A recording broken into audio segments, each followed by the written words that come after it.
தென் தமிழகங்களில் எடுத்துக்கிட்டாலே சாதிய மோதல்கள் அதிகமாக நடந்துக்கிட்டு இருக்குது. இதற்கான காரணம் என்ன அப்படின்னு நம்ம பார்த்தோம்னா, ஒரு குரூப் ஒரு அரசியல் வாக்குகளுக்காக இப்போ ஒரு 2 தரப்பு சமுதாயத்தில்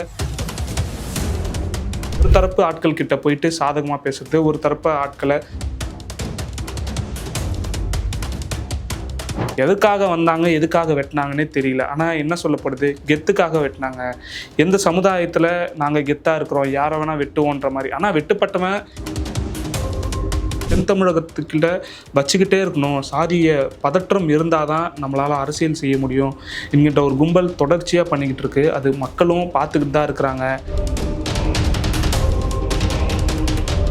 அனைவருக்கும் வணக்கம். தென் தமிழகம் என்றாலே நமக்கு பல வகையான நினைவுகள் இருக்குது. தாமிரபரணி ஆறு, அப்புறம் கோவில்கள், சிற்பங்கள்ன்ற மாதிரியான நிறைய இது இருக்குது. நிறைய நினைவுக்கு வரும் தென் தமிழகம் அப்படின்னு நம்ம எடுத்துக்கிட்டாலே. நிறைய படிச்சிருப்போம் நம்ம. ஆனால் இன்றைக்கி நம்ம செய்திகளாக பார்க்கக்கூடியது, படிக்கக்கூடியது அப்படின்னா நம்ம பார்த்தோன்னா கொலைகள் தான். தென் தமிழகங்களில் எடுத்துக்கிட்டாலே சாதிய மோதல்கள் அதிகமாக நடந்துக்கிட்டு இருக்குது. அதற்கான செய்திகளை நம்ம தொடர்ந்து பார்த்துக்கிட்டே இருக்கோம். இன்றைக்கி கூட என்ன மாதிரியான கொலைகள் நடந்திருக்குது, எவ்வளோ கொலைகள் நடந்திருக்குன்றது தான் நம்ம இந்த வீடியோவில் பார்க்க போகிறோம். கிட்டத்தட்ட 2-3 மாதங்கள்லேயே சாதிய மோதல்களால் இந்த தென் மாவட்டங்களில் 30 கொலைகள் நடந்திருப்பதாக செய்திகள்லாம் நம்ம பார்த்துட்டு இருக்கிறோம். நிறைய டேட்டாஸ்களும் அப்படி தான் பதிவு பண்ணப்பட்டிருக்குது. இதற்கான காரணம் என்ன அப்படின்னு நம்ம பார்த்தோம்னா, சாதியால் சொல்லி அடிச்சுக்கிட்டு வெட்டிக்கிட்டு இருந்தால் ஒரு குரூப் ஒரு அரசியல் வாக்குகளுக்காக இப்போ ஒரு 2 தரப்பு சமுதாயத்தில் அந்த இடங்கள்லாம் பார்த்துக்கிட்டோம்னா 3 சமுதாயத்திற்கு உள்ள அடிதடி வெட்டுக்குத்து, இவன் பொண்ணை காதலிச்சா அது நாடக காதல், ஆணவ கொலைன்ற மாதிரியான வார்த்தைகள் நம்மகிட்ட கேட்டுக்கிட்டே இருக்கும். அண்மையில் கூட நடந்தது கவின் ஆணவ படுகொலை. இந்த மாதிரி நிறைய விஷயங்கள், அதாவது மத ரீதியாக இருக்கட்டும், சாதிய ரீதியாக இருக்கட்டும், இந்த பிரச்சனைகள்லாம் வளர்த்து விட்டுட்டு ஒரு கும்பல் வாக்கு அறுவடை செய்வதற்காக இது மாதிரியான பிரச்சனைகள், ஒரு தரப்பு ஆட்கள் கிட்ட போயிட்டு சாதகமாக பேசுறது, ஒரு தரப்பு ஆட்களை கண்டுக்காமல் இருக்கிறது, இது போன்ற சூழலை உருவாக்கி விட்டுட்டு வாக்கை இதில் அறுவடை செய்வதற்கான காரணம் தான் இந்த சாதிய மோதல். அண்மையில் கூட நம்ம பார்த்தோம், நெல்லை நாங்குநேரியில் எதுக்காக வந்தாங்க, எதுக்காக வெட்டினாங்கன்னே தெரியல. ஆனால் என்ன சொல்லப்படுது, கெத்துக்காக வெட்டினாங்க. எந்த சமுதாயத்தில் நாங்கள் கெத்தாக இருக்கிறோம், யாரை வேணால் வெட்டுவோன்ற மாதிரி. ஆனால் வெட்டுப்பட்டவன் ஒரு சாதிய ஆட்கள் கிடையாது, பல்வேறு சாதிய ஆட்கள் தான்.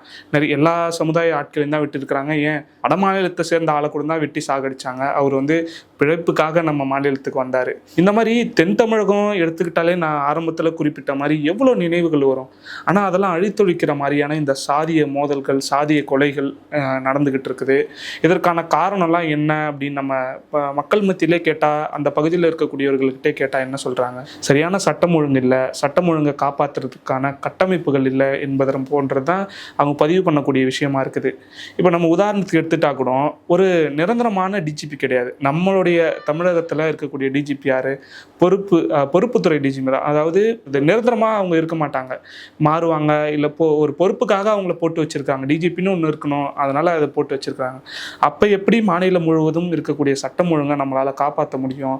சட்டம் ஒழுங்கு தான் நமக்கு பேஸு, அதை சரி செய்யணும் அப்படின்ற மாதிரியான பேச்சுக்களை மக்களே முன்வைக்கிறாங்க. குறிப்பாக திருநெல்வேலி, அப்புறம் கன்னியாகுமரி, இந்த மாதிரியான அதாவது தென் தமிழகம் அந்த சரௌண்டிங்கில் எடுத்துக்கிட்டாலே 90கள்லேருந்து இப்போ வரைக்கும் நீடிக்கிறது சாதிய பதற்றம். அந்த பதற்றத்தை இந்த தென் தமிழகத்துக்கிட்ட வச்சுக்கிட்டே இருக்கணும். சாதிய பதற்றம் இருந்தால் தான் நம்மளால் அரசியல் செய்ய முடியும் என்கின்ற ஒரு கும்பல் தொடர்ச்சியாக பண்ணிக்கிட்டு இருக்கு. அது மக்களும் பார்த்துக்கிட்டு தான் இருக்கிறாங்க. ஏன்னா நிறைய சாதிய மோதல்கள் நடக்குது. அண்மையில் கூட நம்ம பார்த்துருந்தோம், ஒரு இளைஞன், அவர் மேலே பல குற்றச்சாட்டுகள் இருக்குது. இதெல்லாமே அந்த இளைஞர்களாக இருக்கட்டும், ரவுடிகளாக இருக்கட்டும், அவங்களாம் என்ன பண்ணுறாங்க, பெருமைக்காக அப்படின்றாங்க. அப்போ என் சைடில் ஒரு இழப்பு இருந்தது, அவங்க சைட்லேயும் கண்டிப்பாக இழப்பு இருக்கணும் அப்படின்ற மாதிரி அந்த சாதிய மோதல்கள், பழிக்கு பழி கொலைகள் என்பது தொடர்ச்சியாக நடந்துக்கிட்டே இருக்குது. இந்த கொலைகள் எல்லாம் நிறுத்தப்படணும், தடுக்கப்படணுன்றது தான் நம்மளுடைய கோரிக்கையாக இருக்கிறது, மக்களுடைய கோரிக்கையாகவும் இருக்குது. அதற்காக தான் இந்த வீடியோவை நம்ம பதிவு பண்ணிட்டு வரோம். அதாவது மக்கள் எல்லாமே என்ன சொல்கிறாங்கன்னா, பல கட்ட பேச்சுவார்த்தைகள், ஒரு சாதியில் 20 பேர் இறந்துருக்குறாங்க, என் சாதியில் 19 பேர் இறந்துருக்குறாங்க அப்படின்னா இன்னும் ஒரு ஆளை நாங்கள் முடிக்க வேண்டியது இருக்குன்ற மாதிரி அந்த மாதிரியான பேச்சுக்கள் எல்லாமே இருக்குது.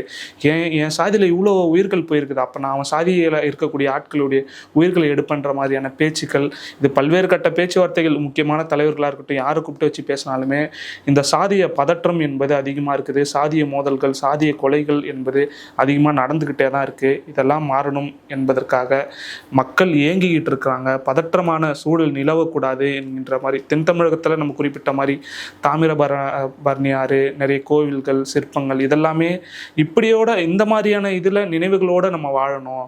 சாதிய கொலைகள் நடந்தது, ஆணவ கொலைகள் நடந்தது, இதற்கு பெருமை பேசிக்கிட்டு இருக்கோம். இந்த நினைவாற்றலோடு நம்ம இருக்கக்கூடாது. சீக்கிரமாக இந்த தென் தமிழகம்லாம் மாறணும், அமைதி பூங்காவாக இருக்கணும்ன்றது தான் அந்த இருக்கக்கூடிய மனிதர்கள் ஒட்டுமொத்த தமிழகத்தினுடைய எதிர்பார்ப்பாக இருக்குது. சீக்கிரம் மாறும்ன்றதை நம்புவோம். அதற்காக தான் தொடர்ச்சியாக நம்ம இந்த மாதிரியான வீடியோ பதிவுகளை வெளியிட்டிருக்கிறோம். மேலும் மக்கள் என்ன சொல்கிறாங்க என்றதை கேட்டு தென் தமிழகத்தில் என்ன மாதிரியான சூழல் நிலவுகிறது என்பதெல்லாம் நம்ம பார்த்துட்டு மீண்டும் ஒரு வீடியோ பதிவில் சந்திப்போம். மிக்க நன்றி.